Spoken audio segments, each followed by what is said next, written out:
Hey guys, let's get more news about Lakers, but first, don't forget to subscribe and leave your like. Los Angeles Lakers vs Charlotte Hornets, prediction, team news, form guide. Both sides head into the weekend off the back of contrasting results, with the Hornets snapping a run of 10 back-to-back games without a win courtesy of a hard-fought victory over the Phoenix Suns. The Los Angeles Lakers were denied their first road win of the year as they fell to a 118-97 blowout defeat against a shorthanded Dallas Mavericks side at the American Airlines Center on Wednesday morning. It was back and forth in the first half, with the two sides exchanging leads before the Lakers let go of the rope after the break, as with LeBron James finished with 18 points on 50% shooting while Anthony Davis dropped a 21.12 assist double-double. In the absence of key names like Kyrie Irving and floor general Luka Doncic, Quentin Grimes led the Mavs to a fourth win in 5 games against the visitors with 23 points, 9 rebounds, and 6 assists to record his first 20-5-5 game for the franchise and inspire them their 6th largest victory in history. This was a second consecutive road defeat for the Los Angeles Lakers after they fell 119-115 against the Houston Rockets at the Toyota Center on January 6, while they have now lost 3 of their 5 games in a topsy-turvy start to the new year. J.J. Redick's men now end their 2-game road swing as they return to the Crypto.com arena, where they brushed aside the Portland Trail Blazers and Atlanta Hawks in their most recent 2 outings, and have won 5 of their 7 games since the start of December.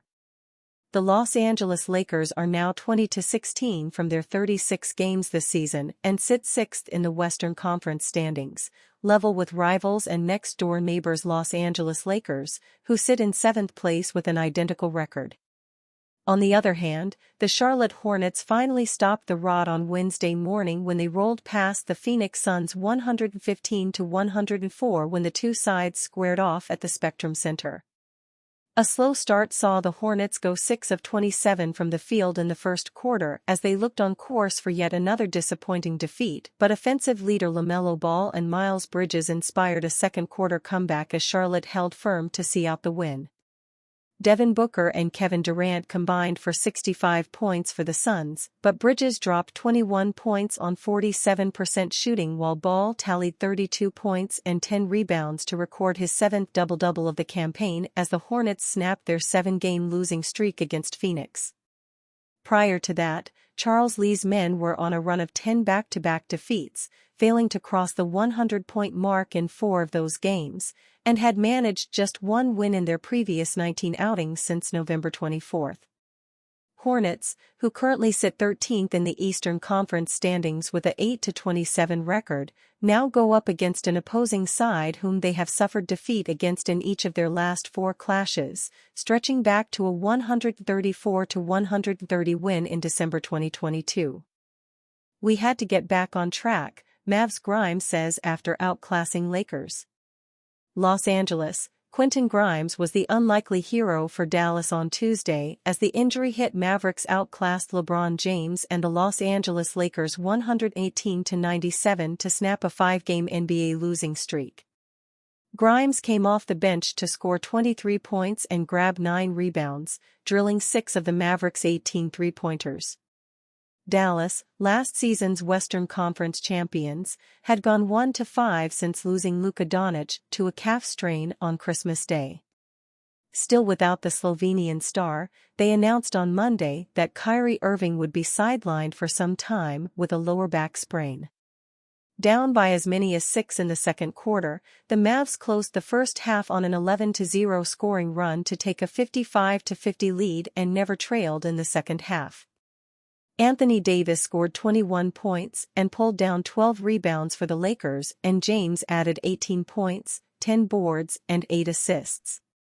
P.J. Washington scored 22 points, Spencer Dinwiddie added 19 and Klay Thompson chipped in 13 for Dallas, who bumped the Lakers from 5th place in the Western Conference. "We knew we had to get back on track," Grimes told broadcaster TNT. "Came out with the right mindset after dropping 5 in a row, so good to get back on track." Lakers coach J.J. Redick said his team's inability to defend the perimeter was key. "In terms of the energy, it felt like we played a little tired tonight," he said. "When you're on the road and the other team is banging threes, it can be a little deflating to the overall energy." In New Orleans, Anthony Edwards scored 32 points with 9 rebounds to lead the Minnesota Timberwolves to a 104-97 victory over the Pelicans, spoiling Pels star Zion Williamson's return from a 2-month injury absence. Williamson scored 22 points with 6 rebounds, 4 assists and 3 steals. DeJounte Murray led New Orleans with 29 points, but C.J. McCollum had a rough night, scoring just 5 points on 1 for 14 shooting. In Charlotte, the Hornets halted their 10-game losing streak with a 115-104 victory over the Phoenix Suns. LaMelo Ball scored 32 points and pulled down 10 rebounds, and Miles Bridges scored 21 points for the Hornets, who outscored the Suns 37-17 in the second quarter to take control. Devin Booker scored 39 points and handed out 10 assists, and Kevin Durant scored 26 points for Phoenix, but the Suns have dropped 5 of their last 6. $50.2 million Suns guard shows interest in Lakers trade. According to John Gambadoro of Arizona Sports 98.7 FM Phoenix, Suns guard Bradley Beal recently admitted that he would consider waiving his no-trade clause for the Los Angeles Lakers, but significant obstacles stand in the way of any potential deal. Beal, who moved to a bench role amid the Suns' recent struggles, holds one of only 2 full no-trade clauses in the NBA alongside LeBron James. However, the Lakers have not expressed interest in acquiring the 31-year-old guard. The financials of any potential deal would present a massive hurdle for the organization.